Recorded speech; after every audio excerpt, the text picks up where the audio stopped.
السلام علیکم ورحمت الله وبرکاته. قدرمنو، نن مې ډیر یو خوږ بیان درته راوړی دی او هغه هم د مرحوم شیخ ادریس صاحب په ژبه باندې. نن د شیخ ادریس صاحب هغه بیان مې درته راوړی چې د جنت ناشنا نعمتونه یې پکې ذکر کړي دي او الله پاک خپل نیکو بندګانو ته په جنت کې ډیر ناشنا نعمتونه ورته نصیب کوي او ورته عطا کوي. جنتیان به ان هلته په جنت کې کولی شي چې خپلې څیرې او شکلونه هم بدل کړي. کوم شکل چې دې خوښ شو همالته یې بدلوی شي. که دې خپل مخ کې پوزه، خولو، سترګې او هر څه چې وي نه وي خوښه، نو په جنت کې تاسو چې د همدې تقاضا وکړئ چې زه خپل شکل بدلوم، نو الله پاک به ستاسو شکل هم بدل کړي، که ښایسته غواړئ که بدرنګ غواړئ. نن مې د شیخ صاحب همدغه بیان درته راوړی چې ډېر ناشنا نعمتونه یې د جنت کې ذکر کړي دي. حتمي بیان تر پایه پورې واورئ او زموږ چینل هم درسره سبسکرایب کړئ. زو د شیخ صاحب بیان اورو.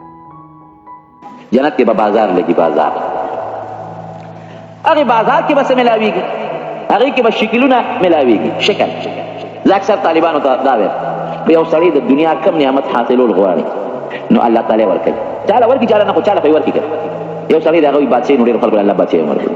یو سړی وایي نو زما دومره زره جربه جایداد نو ډېرو له خدای دا هم ورکړل. یو سړی وایي ما له دومره مال نو ډېرو له الله دا مال هم ورکړل. لیکن که یو سړی دا وایي چې زما د خپل شکل نه دی خوښ، زما د فلانکي د سړي په شان شکل خوښ دی، دې دا حاصلولی شي نه. د چا چې څنګه رنګ د تور دی که سپین دی همغه به وي، چې څنګه سترګې دی همغسې به وي، چې څنګه خوله ده همغسې به وي، چې څنګه غوږونه دي همغسې به وي. دا نه په اوټونو تا ته شکل بدلېدی شي او نه په پیسو بدلېدی شي او نه په دواګانو دې بدلېدی شي. په دا الله یو فیصله کوي، خپل شکل په یو طریقه نشي بدلولی. لیکن جنت کې چې بازار ته ورشي هلته به شکلونه لګېدلي په شیشو کې باندې، دانچې به ډیزاینونه به نو خلک به ګوري. نو که ستا په هغې کې یو شکل خوښ شي چې دا شکل زما خوښ دی، نو هغه دروازه به کړکۍ کولو کړي او په هغه شکل کې به ورننوځي، همغه شکل به یې جوړ شي. شکل هم ستا په خپله خوښه ده. زما خو داسې پوزه نه ده خوښه، دا بل شیان مې خوښه، دا رنګ مې نه دی خوښ، دا رنګ مې ځان له خوښ دی، دا اندازه مې نه ده خوښه، دغه اندازه مې خوښه ده. نو چې کوم شکل دی خوښي، کوم رنګ دی خوښي، هغسې به شي. خو یار یو څیز دی، داسې نښې نښانې به د خپلې الله پاتې کړي چې په هغې د هغه خپلې ښځې پرېږدي چې د پېژنګلونه ونه وي. شکلونه به هم درته میلاوېږي. او د جنت په بازار کې خرید و فروخت نشته چې ته شی واخلې او دا داسې په خپل کور کې میلاوېږي. د جنت بازار کې به جنتیان یو بل سره ملاقات کوي، یو به یو بل سره میلاوېږي، بل به بل سره میلاوېږي او داسې به خوشحاله یو بل سره. ځکه نبي علیه السلام فرمایي نه هلته بیماري شته، دنیا کې به سړي غم بیماري نشته، نه هلته عمر تېرېدل شته چې په کوم عمر هم په هغې دی، نه هلته مرګ شته، مرګ هم نشته، نه هلته د دنیا دا غمونه شته. په دنیا کې یو سړي د پلار یو بل له وجلي که نه، او دنیا کې یو بل سره روانه وي، هلته به رونه بس د دنیا دا بغضونه دا په دنیا کې پاتې. هلته به یو ورورولي وي، لکه سړي یو سړي ړچې دی داسې به لکه رونو منځ کې اختلاف کېدی شي، د سړي ړکې خو اختلاف نه کوي، داسې به لکه یو انسان. هېڅ اختلاف، بغض، حسد، روانې جګړې، فتنې را به بلکل نه. لاړې پکې نشته چې لاړې وتوکې، لاړې ماړې نشته په هغې کې.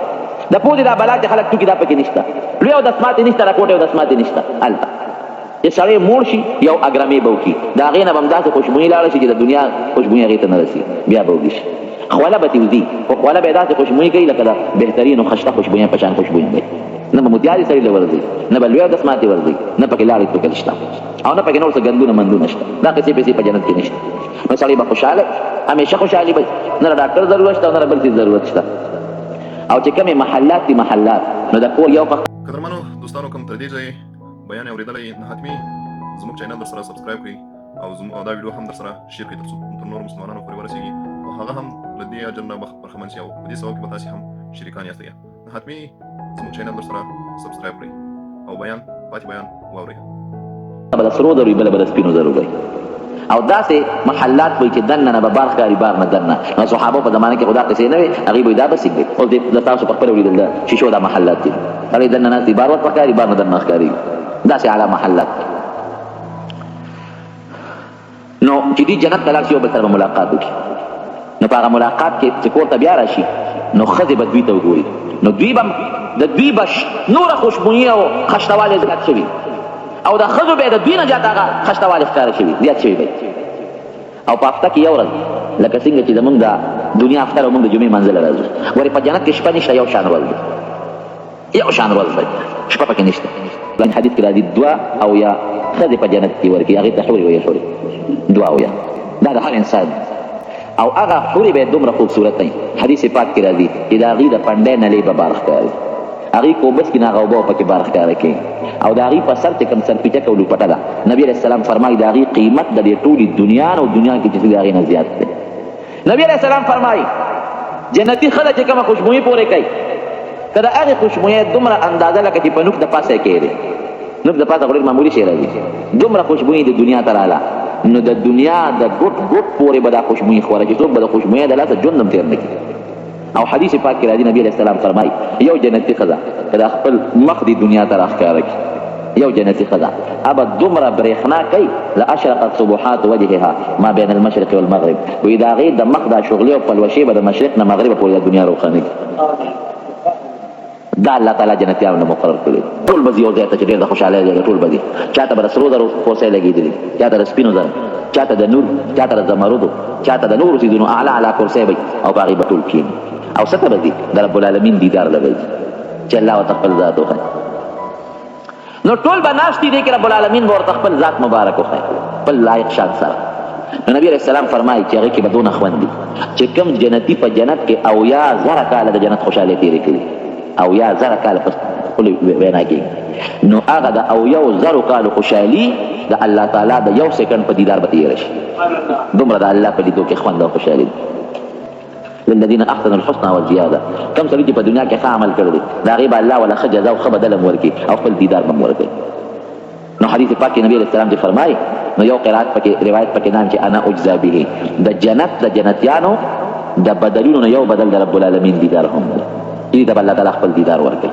یو مخصوص دروازه د باب الریان ورته وایي، دا بره دروازه کلو شوې ده بار کسانو ځای نشته، بره دروازه ورته کلو باب الریان ورته وایي.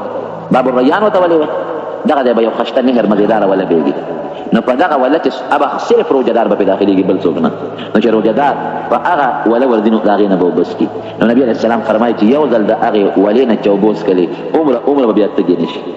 ولې دا هم دا تاسو زه خبره کوم، د جنت دا خوراک چې خلک خوري وږي کېږي به نه، د جنت اوبه که څوک تږي کېږي به نه، دا به د خوند لپاره خوراک او څښاک کوي. هلته لوږه تنده نشته، لکه بعضې وخت کې سړی موړي او مېوې ته چې موړ شي نو مېوه.